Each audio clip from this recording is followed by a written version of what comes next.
بچه ها جون امروز توی کلاسمون تق و تق و تق صدا میاد. دوست جدید ما میاد.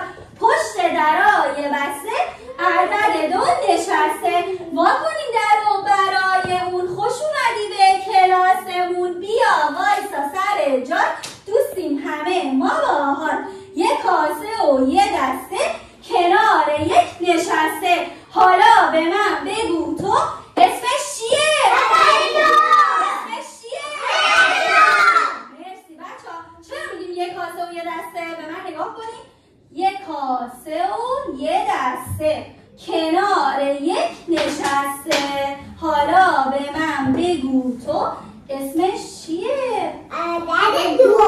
آفرین عدد دو. میتونی با دستاتون به من نشون بدیم؟ عدد دو. عدد دو. مرسی.